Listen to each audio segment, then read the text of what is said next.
जब आपका react component tree dense हो जाता है तो टॉप लेवल से डीप चाइल्ड कंपोनेंट्स तक डेटा पास करना एक लिटरल नाइटमेयर बन जाता है। इस प्रोसेस को हम प्रॉप ड्रिलिंग कहते हैं। आपको हर लेयर से डेटा गुजारना पड़ता है और जो इंटरमीडिएट कंपोनेंट्स हैं उन्हें बिना वजह उन प्रॉप्स को एक्सेप्ट और फॉरवर्ड करना पड़ता है जिन्हें वो कभी यूज़ नहीं करेंगे। ये किलिन आर्किटेक्चर को पूरी तरह पल्यूट कर देता है। यहाँ एंट्री होती है यूज़ कॉन्टेक्स्ट की। ये रिएक्ट में एक स्पेशल वर्म होल की तरह काम करता है, एक डायरेक्ट कनेक्शन पेरेंट और उस डीप चाइल्ड के बीच। कॉन्टेक्स्ट अप्लाई करते ही आपका कोड इंस्टेंटली क्लीन दिखने लगता है, मिडिलमैन हट जाते हैं। पर इस एस्थेटिक क्लीनअप के पीछे एक हिडन परफॉर्मेंस टैक्स छुपा होता है जिसे बिगिनर्स अक्सर मिस कर देते हैं। अगर हम सिर्फ रीडेबिलिटी पे फोकस करते हैं और मेमोरी मैनेजमेंट को इग्नोर कर देते हैं तो हम उन वेस्टफुल रीरेंडर साइकिल्स को इनवाइट कर रहे हैं जो ऐप की परफॉर्मेंस को धीरे धीरे डिग्रेड करते हैं। इमेजिन एक डैशबोर्ड जहां आप प्रोफाइल पिक्चर अपडेट करते हो और अचानक आपका पूरा नैव बार, साइड बार और डेटा टेबल्स एक सेकंड के लिए स्टटर करने लगते हैं। प्रॉब्लम अक्सर इस एक लाइन में होती है जहां हम प्रोवाइडर के वैल्यू प्रॉप में एक नया ऑब्जेक्ट पास करते हैं जिसमें यूज़र डेटा और लॉगिन फंक्शंस ग्रुप्ड हैं। लेकिन सवाल ये है, क्यों वो कंपोनेंट्स भी री-रेंडर हो रहे हैं जिनका इस यूज़र डेटा से कोई लेना देना नहीं है? इसका आंसर रिएक्ट के रेंडर साइकिल में नहीं बल्कि जावास्क्रिप्ट के मेमोरी एलोकेशन रूल्स में छुपा है।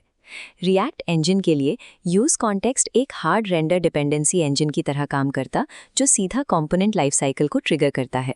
एग्जीक्यूट होने पर use context strict upward traversing algorithm follow करता है। ये कंपोनेंट से सीधा ऊपर क्लोजेस्ट प्रोवाइडर ढूंढता है।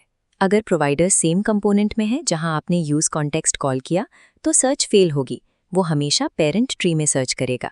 ये पैरेलल ब्रांचेस पे भी अप्लाई होता है।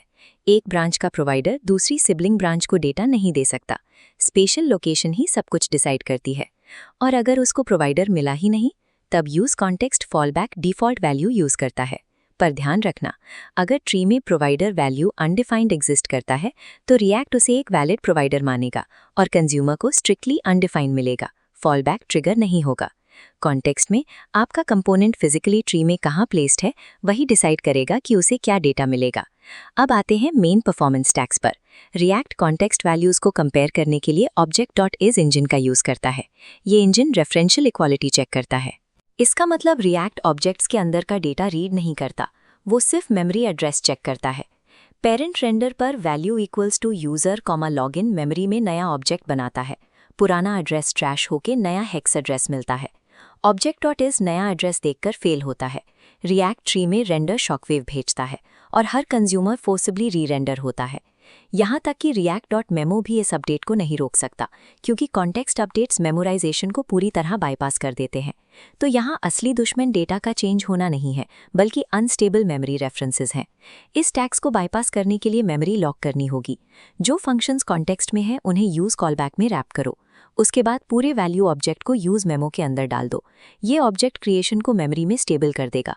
अब जब पेरेंट री-रेंडर होगा यूज़ मेमो पुराना मेमोरी पॉइंटर ही वापस रिटर्न करेगा। ऑब्जेक्ट.इज कंपैरिजन पास हो जाएगा क्योंकि एड्रेस चेंज नहीं हुआ।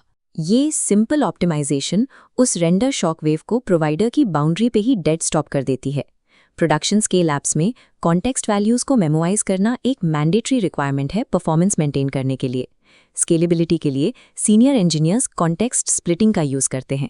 ऑथ, थीम और ऐप डेटा को अलग अलग प्रोवाइडर्स में स्प्लिट करना ज़रूरी है। आइसोलेटेड कॉन्टेक्स्ट्स इंश्योर करते हैं कि यूआई के सिर्फ वही पार्ट्स अपडेट हों जो एक्चुअल में स्पेसिफिक डेटा यूज़ कर रहे हैं। थीम चेंज होने पर सिर्फ स्टाइल्स री-रेंडर होनी चाहिए, यूज़र प्रोफाइल लॉजिक नहीं। एक वार्निंग, सिमलिंक्स या डुप्लीकेट मॉड्यूल्स आपके कॉन्टेक्स्ट को ब्रेक कर सकते हैं। अगर प्रोवाइडर और कंज्यूमर अलग अलग ऑब्जेक्ट्स यूज़ कर रहे हैं तो कॉन्टेक्स्ट साइलेंटली फेल हो जाएगा। Mastering use context requires a deep understanding of reacts rendering life cycle and how it handles memory addresses in the background. Context आपकी एप्लीकेशन के लिए एक हाई स्पीड डेटा बस है जो प्रॉप ड्रिलिंग को खत्म करती है, लेकिन इसके लिए मेमोरी मैनेजमेंट का ध्यान रखना पड़ता है। जब आप मेमोरी रेफरेंसेस स्टेबल रखते हैं और कॉन्टेक्स्ट लॉजिकली स्प्लिट करते हैं तो आपकी ऐप अननेसेसरी री-रेंडर्स के बिना स्मूथली परफॉर्म करती है।